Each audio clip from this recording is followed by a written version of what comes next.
I'm Howard Phillips Lovecraft, and today's question comes to us from Jamie, who writes, so you know the folklore creatures Selkies.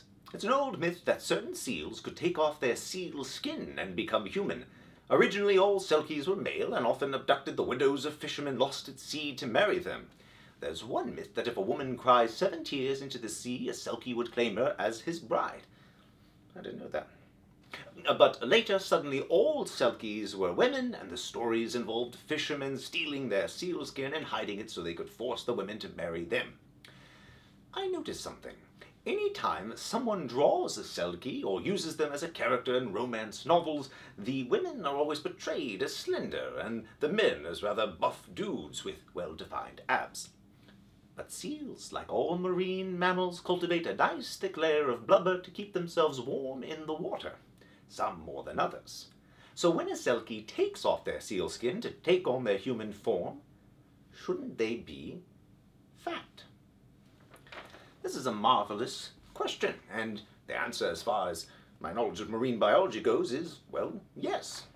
And of course this raises all manner of questions about standards of beauty and how we cultivate aesthetic ideals for what body type should be, and that's a far larger question which we could deal with, but I would rather limit it at the moment to this question of monsters, of horror, that intersection of the erotic with that which frightens us. Now, that connection has been around ever since the development of our amygdala, but nevertheless, I feel there's always been, well, a certain tension, particularly in modern days. I know that during my life I railed against the rather lurid depictions that would be presented on the cover of Weird Tale magazines, particularly those by one Margaret Brundage.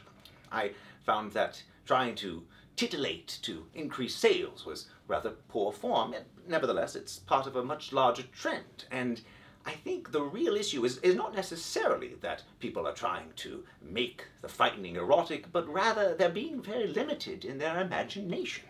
We see in films and books, as you mentioned, everyone is always slender or buff. It's all these strange sort of escapist fantasies. There's no attempt to truly delve into what truly inspires.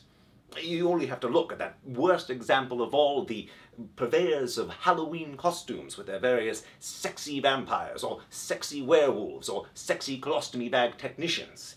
It's all meant to appeal to this lowest common denominator, when the truth factor is that if you just take a few moments to peruse the internet, you will see that there is a wide range of what appeals to people.